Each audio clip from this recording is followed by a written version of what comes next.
It is your boy, Black Ronin, back on at it again with another banger and fire video for y'all's out here today. There, y'all. Welcome on back to the channel. But guys, we gotta talk about this dude right here, Ray Lifestyles, 1999. Now, I think we're around the same age range because I was born 99 as well. But yeah, we both some old head Gen Zers out here. But I seen this pop up on here and it just caught my eye. And I gotta do a video on it because when I seen this video, it got me thinking. And I feel like the nerd in the black community is the most dangerous man here, like just like in general. Most dangerous man. It ain't the YNs walking around. Nah. It's the nerd. It's the dude that don't fit in. But yeah, guys, when it comes down to our community, don't matter what shade you are, or if you're mulatto, even though that's growing into like its own community, which yeah, so in America, like it's like if you, in terms of physicality, if you look more black, they're just gonna call you all black. It's not South Africa where it's like there's classes. Like if you're mixed, you know, there's a class for that. In America, if you look a certain way, that's who you are. But at the end of the day, I'm proud of my blackness, you know. So, but at the same time, like, to be exiled just because you don't quite fit in is just crazy, you know. And this is why I would love to see more on the media. And thank God for YouTube, man, because it's like if it wasn't for YouTube, we wouldn't be able to see, you know, like more different types of people, you know, versus what we're used to seeing on the norm.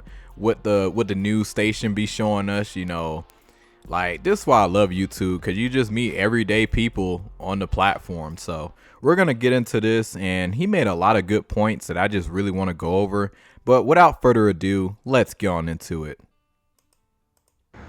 Dear black people, I'm not a black man, all right?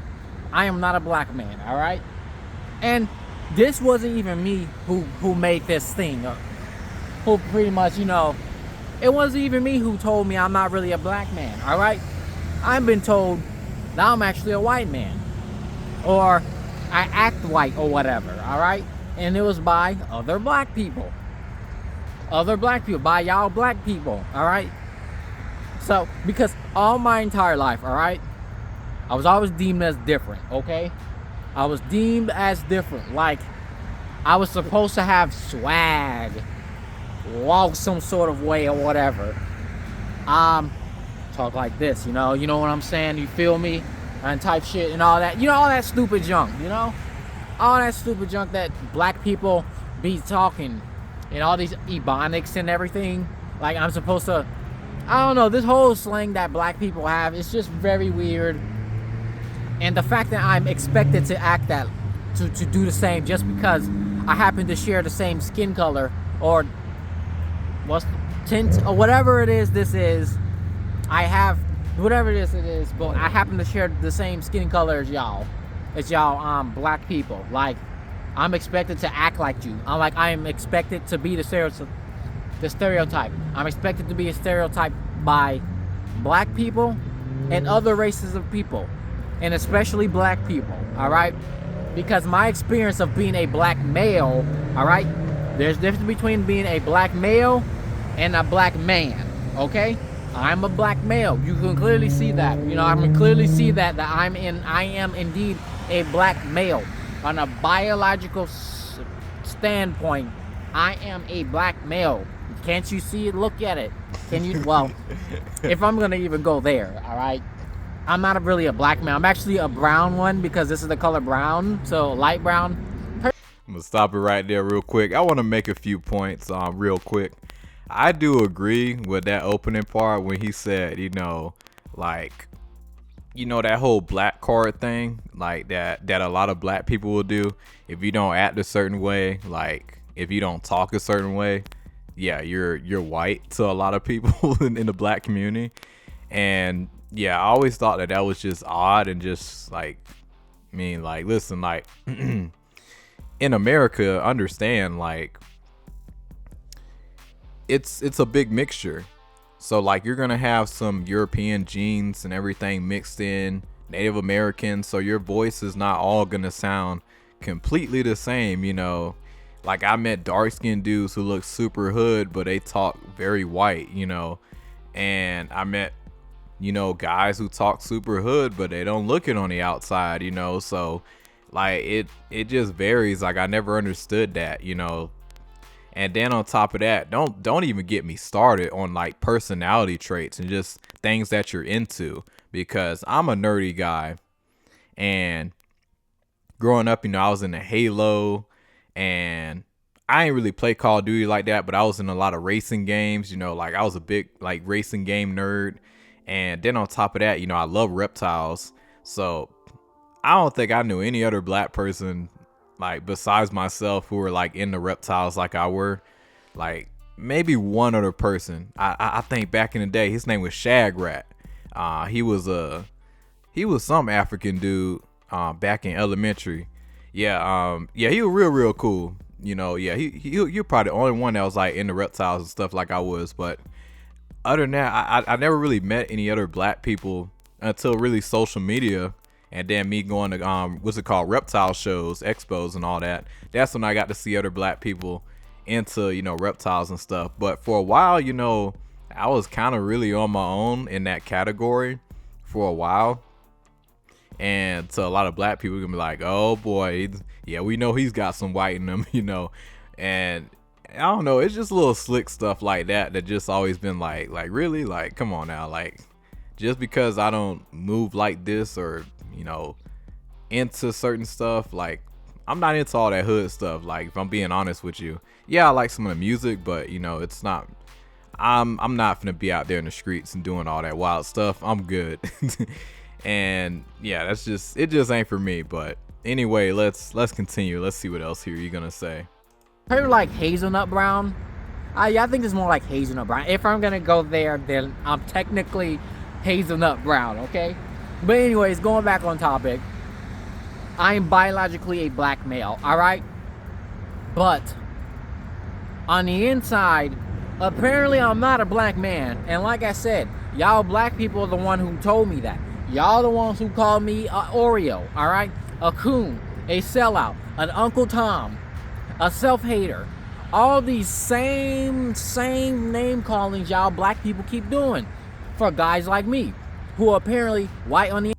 I don't mean to stop it again, but the part where he has said about the whole sellout stuff and going into that, oh man, it's even, I would argue, I don't know, is it worse if you're light skinned? I don't know, but I ain't gonna lie, man, with you being light skinned on top of it, and then me, you know, like, so I was never a bad looking dude, so like, how do I explain it?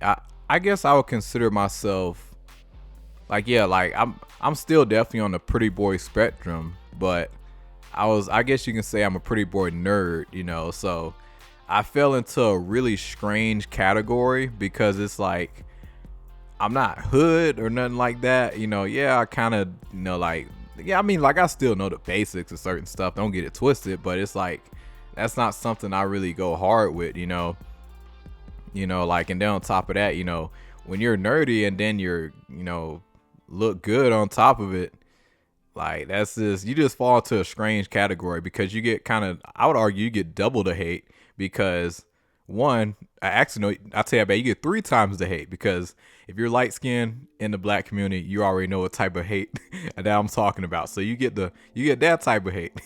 You get the pretty boy hate, and then you get the other hate because you're different. So, you know, nerdy and all that. So you getting, oh man, it's, yeah. And then on top of that, way I dress, I always dress pretty decent, but I will say, like, my parents make sure I always dress pretty good. But whenever I got to dress for myself, I always just dress super nerdy. I always wear a bunch of, you know, just, I don't know, just kid stuff, you know, like cartoon characters and stuff. Even when I was 14, like, I didn't care about, you know, trying to be like the flashiest one out there, you know. That was just me growing up, and, you know, let my hair grow all crazy. But as I gotten older, obviously, you know, like, it's different when you get older. But, you know, at the time, I didn't care about that stuff, you know. And then on top of that, ooh, don't let you bring home a white girl. Now, thankfully, my parents were cool. My mom was a little on edge at first, but she was cool. But I know for some people, some households, that's a big problem. But thankfully, mine went pretty good, even though, like, I eased it on my parents because, like, I didn't say it off rip because that was my first time, being with a white girl. So I had no clue how that was going to go. And, in our community, that can go really good or really bad. Now, 2025, you might be all right for the most part, depending on where you're at. But at the time, me being 14, first white girl I ever had. Actually, no, second white girl I ever had. They didn't really know about the first one. But then the second one, that was like official. And I ain't gonna lie, I was a little nervous. I was like, oh boy, how's this gonna go? But yeah, but it went pretty good. But yeah, I do understand what dude is saying there. But let's continue. Inside. So if I'm an Oreo, that means I'm a white man on the inside. I'm black on the outside, but white on the inside. Then this is y'all own thing. Y'all the ones who decided to give me that name. Y'all black people are the ones who decided to push me away from y'all, from the black community stuff y'all be doing, and do whatever, apparently, to the white man. This is y'all fault. All because I'm different. All because I don't act like the culture, and I don't like R&B, rap, Africa. Well, Africa's another thing, because I like African people. I like African people. It's just black people, the ones who are hard to be around with, okay? Like, oh my gosh, this is why I cannot ride the red line, the Dan Ryan branch of the CTA red line, all right? I rolled it today because I was running low on time. Because I want to catch the Purple Line Express. So I've decided to just simply take the bus out into the red line. I rode it from the, this is the south side of Chicago, all right? The Dan Ryan branch of the red line going north. And oh my gosh, it was so ghetto. It was so ghetto. These black people up on the train, loud and junk. Blue squares and weed and junk like that. Crossing between the rail cars and everything. Kids and junk. Unfortunately, well, maybe I shouldn't bring kids in because they're innocent, but it's sad though. This whole Chicago black culture. The black people of Chicago, just specifically in the hood, it's just a weird concept. Like, oh my gosh, they just selling weed and everything on a train or whatever, and they just... I ain't gonna lie, I'm so curious of how it is to be a nerdy, like, black dude in Chicago, like Chirac. Like, that's a next level experience. I can't even imagine. Lord have mercy. Praying for you, man. Hey, stay strong out there. Sounding out the same absurdities. Wow, loud blue squares and junk, weed, zods, and oh my gosh, it's just disgusting. I don't get it. And then the sagging and everything, it's just low life. Just low life. It's just low life. All right. I'm sorry. The southern, the Dan Ryan branch of the red line is too ghetto for me. It's way too ghetto for me. I can't deal with it. Okay. But the thing is, unfortunately, well, I'm not gonna say unfortunately because I like to do this. Because I'm a transit enthusiast, I've received a request from one of my fans on my Coaster Third Rail channel that they want me to ride from 95th to Lake. So that's the Dan Ryan branch of the red line, which is so ghetto.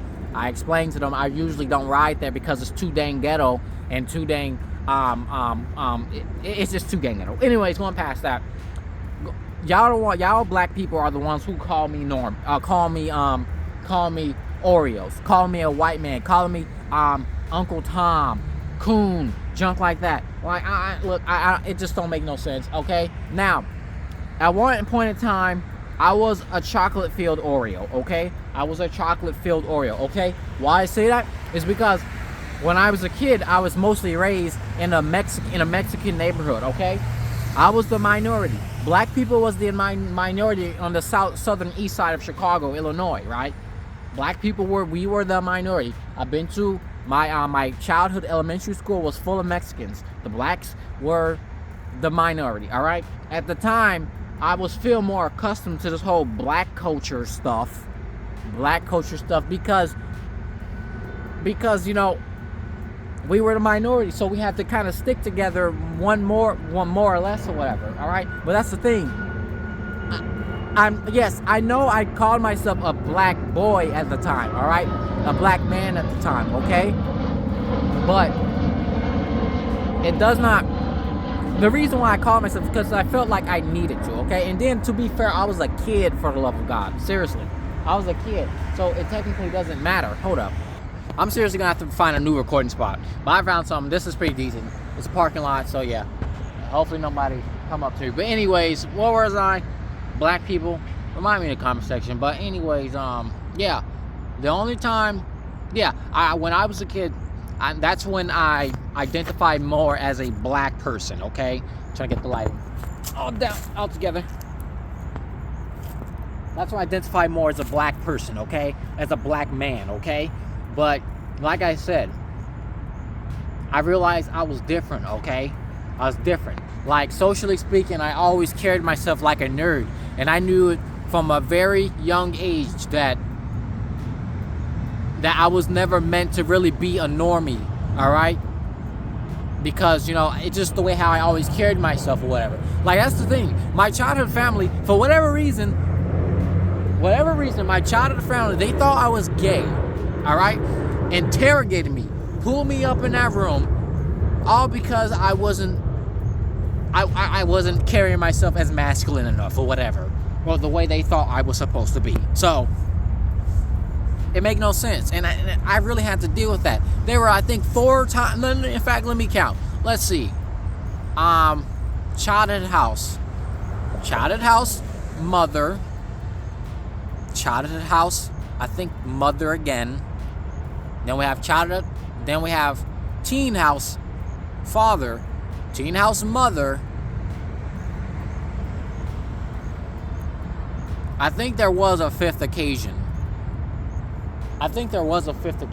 When I don't know, but the point is, it was just crazy. I was being interrogated by my childhood parents that if I was gay, and there was rumors going on around my childhood family that I was gay just because I wasn't out there winning females and everything, and that how I just didn't do soccer. And, oh my gosh, my childhood father back in 2016 thought I was gay just because I didn't know what a Phillips screwdriver was. And by time when I was actually seeking theology from a different Pastor N at the time in 2018, the jealousy was out the roof, all right? My childhood father, he told our childhood pastor that I was getting theology from, this is actually not that bad, I'm getting theology from Pastor N in Chicago, that, and then next thing you know, he gave confirmation saying, oh, don't question, oh, I know Ray doing gay stuff, going on dates with that pastor. I'm doing gay stuff with that pastor. I'm a man of God. Don't question my authority. The heck? Anyways, going back to the black topic or whatever. I'm gonna pause it right there. But guys, like, that's a good point. You know, he made. You know, like when you're not like crazy masculine and stuff at that young of an age. Which, don't get me wrong, like I was one of those dudes. Like I just never bother people. Like I wouldn't even roast nobody. Like, I would generally never go out my way just to go, like, talk smack on people. Other people, yeah, that they come at me, you know. So that's how it was for me growing up. But in terms of the whole masculine thing, like, I feel like with us nerdy dudes in the community, like, we get our masculinity more later on in life. And, you know, I got mines really pretty recently, about 2 years ago. That was when I started to actually hit the gym, and this is me right here, and this is me now. So, you know, pretty big difference. And I would say to any nerdy guy, it's one of the best decisions you can make, but do it for yourself. Like, I chose to make that decision because I was just unhealthy, mental health was messed up, and, you know, it was just something I just needed to do, and it's one of the best decisions I made. But just be aware, you know, it definitely takes me back, because when you fall off after high school, you know, it's different. You know, life is definitely different. It's easier to make friends when you're just like a slob. But when you're like back on your attraction level, and honestly, if not more, because now I got the muscle on me. It's like, oh, it's that like it's definitely a more lonelier journey than like before, but it's worth it though. It's honestly worth it, and I feel so much better about myself. I keep a lot of high quality people around me, positive people around me. So if I got any advice to any nerds out there in the community, definitely hit the gym. That's the best thing you can do. And I will warn you, all those girls who rejected you before, when you get in that gym, they finna all come back. But do yourself a favor and reject every last one of them. If they didn't see the value in you before, do not give them the opportunity to get close in your circle, because you see what type of time they're on. They looking for a quick opportunity. And what I want you to also do as a nerdy dude that has your glow up phase is to go pull the baddest woman as possible. I mean, pull the baddest one, and she treats you good, and trust me, it's gonna make everybody's skin just boil, 100%. So that's what I recommend. But let's continue. I'm probably not gonna play this whole thing, but let me see, we're at 20 something. I'm probably gonna stop this video hopefully at the 25 mark, but let's continue. If I was more accustomed to all this black stuff, all this, carry yourself like I'm a black man and all that, and that's the thing. Okay, let me get there. And if I carry myself more as a black man as expected, like the stereotype that other black people expected me to act, like this whole, charismatic, charismatic confidence, what else? I don't know, assertive culture or whatever, and black love this, black power this, all that stuff, all that black stuff, all that black stuff, then they would have liked me more. They wouldn't have never called me gay or thought I was gay just because I would have fitted in with the black stuff, with the black agenda. But now, and that's another thing, all right, the whole calling me a self-hater coon Uncle Tom and everything just because I have a huge strong preference for white women, all right? That's the thing. I didn't grow up with enough black women. Like I said, during my childhood and my teen years, there weren't many black people around, all right?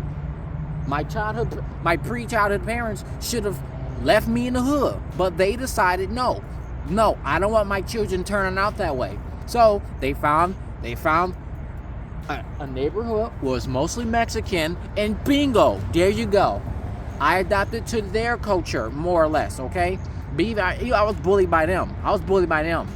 In my childhood. Because I had to deal with racism when I was a kid, but I don't want to talk too much about that. But anyway, so yeah, I'm just over here, growing up. Okay, yeah, the white women preference, right? That's the thing. Because there were no... Okay, this is the thing. I understand it may seem kind of odd that I say I prefer white women, but I was raised in a Mexican neighborhood, okay? This is the thing. During my childhood, my primitive years, it was mostly Mexicans, okay? And then, for sure, in high school, it was white. For sure, it was white, okay? This is the thing. When I was a kid, I'm going to say like 4 or 5 years old, I'm going to say 6 years old. I thought there were only 3 races of people in the world. Black, white, and Chinese. That's it. I thought Latinas were white women that spoke Spanish. That's what I used to think back in the day. Eventually I learned that, Spanish, there's a whole lot of history to the Spanish language, the Latin language, the Latino language or whatever. And then I found out, about Mexico and all that stuff. So yeah, and then more Puerto Rico and all that other stuff. It's just a lot. But anyways, going back on topic. My whole white woman preference, it's not my fault, okay? And that's the thing. All my life, I was around many cultures. I was never around one culture, one race of people all my life. That was never like that, all right? It was never like that, all right? So that explains the reason why I carry myself the way I do, okay? Now, as far as me rejecting my whole black identity, that has nothing to do with that. That has nothing to do with self-hate or whatever it means or whatever.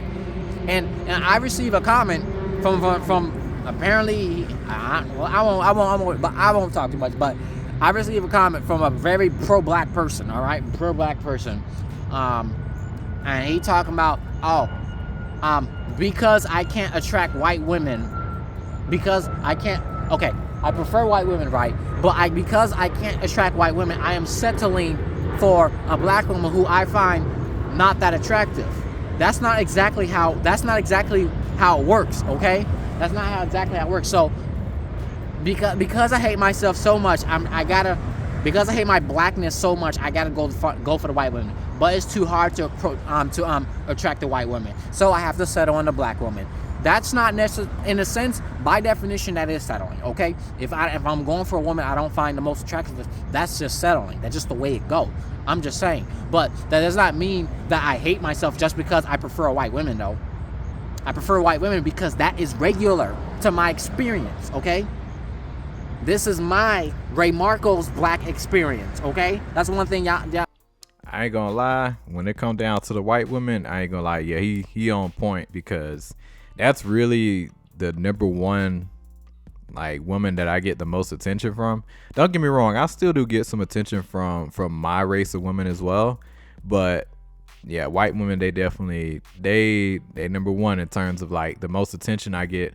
Ever since really I just got exposed to them for the first time in middle school, because you know I went to all black school back in the day, and that was different, very different experience coming from a black, like mostly black school, and then going to a like a multicultural, you know, everybody's there, but kind of mostly white, but still everybody was there, so there was a lot of culture shock. So like back in the day when I was in, you know, elementary, like you can just like, you know, like the N-word, you know, it wasn't like, it was so normal, like I did not know it was a bad word all the way up till middle school, you know, because back in the day, you know, in elementary, everybody was saying it. Teachers was even saying it.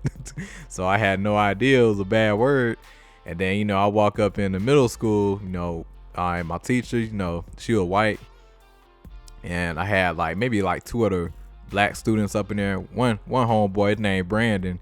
He walked up to me and he was like, "What's up, my nigga?" And I was like, "Hey, my nigga," you know. So yeah, so and then had like half the class just paused. All the white students, they turned.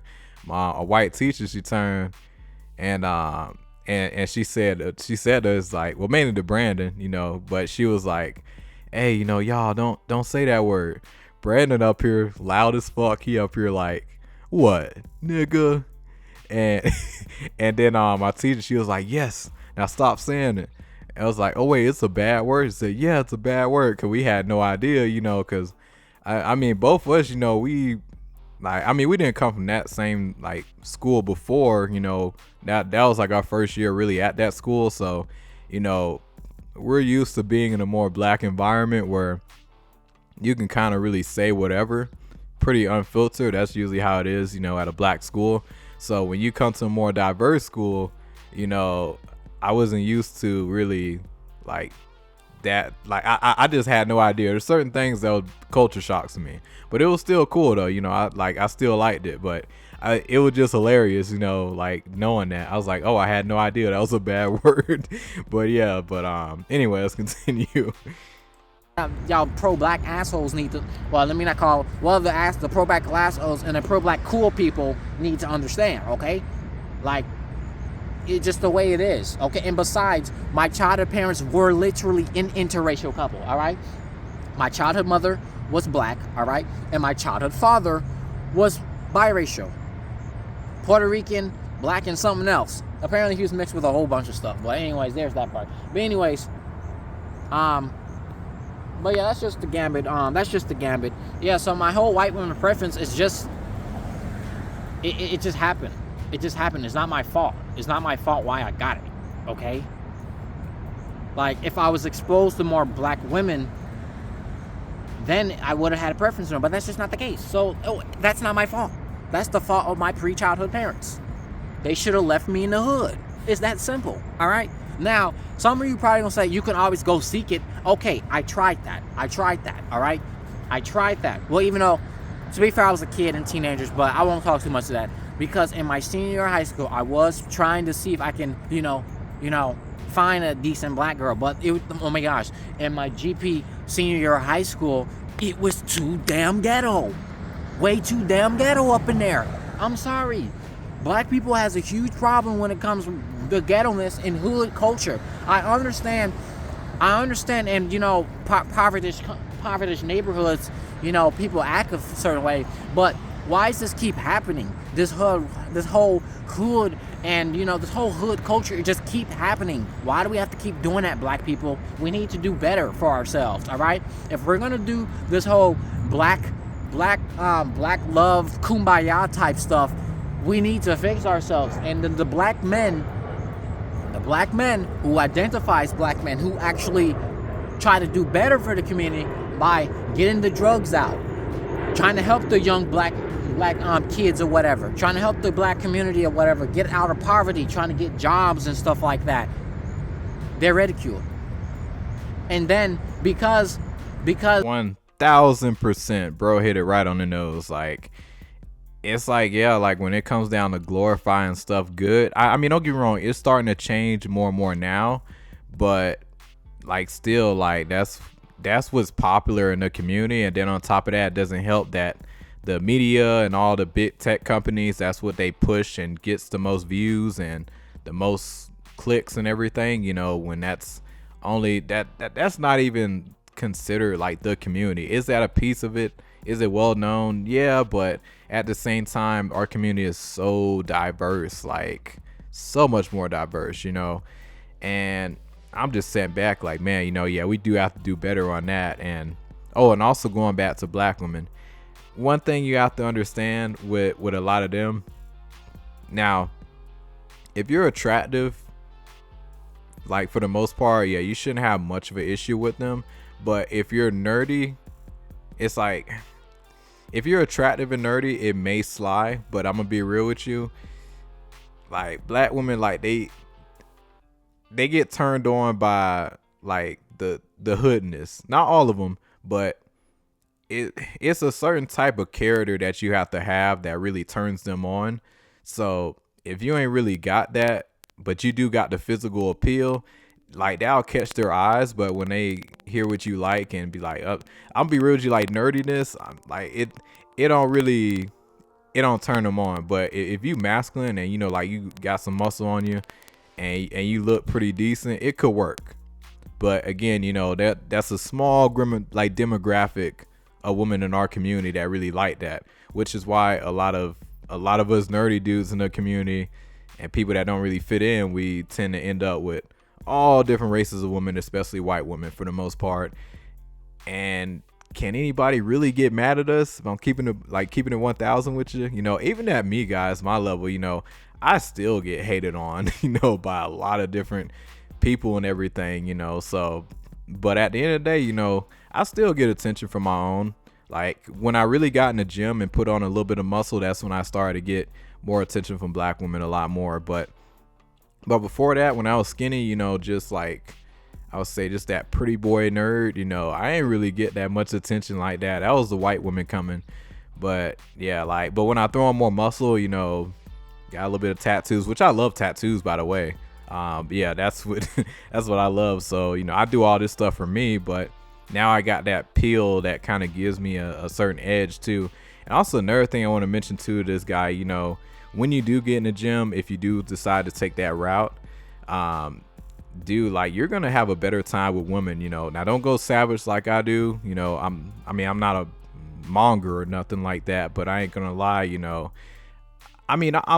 I'm definitely responsible 100%, but I do got to slow it down at times. Hey, that punani is awesome at times, I'm not gonna lie.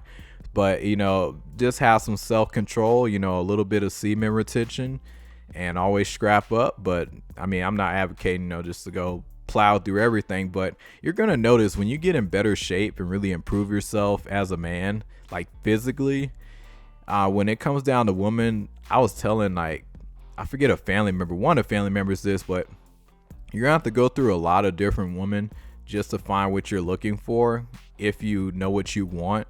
Because when you become more attractive, yeah, it's easier to attract a lot of women, but to keep them, Like, I kid you not, everything can be going so smoothly, and then they'll just ghost out of nowhere, and I'm just like, yeah, it's a mess. So like, I mean, these women can lay with you, they can slurp you up, and everything's going awesome. You know, you got a big smile on your face every day, y'all kicking it, and then out of nowhere she pulls back, ghosts, and I'm gonna be real with you, I just block them. You know, if you're gonna do that, I'm good. You getting blocked, you know.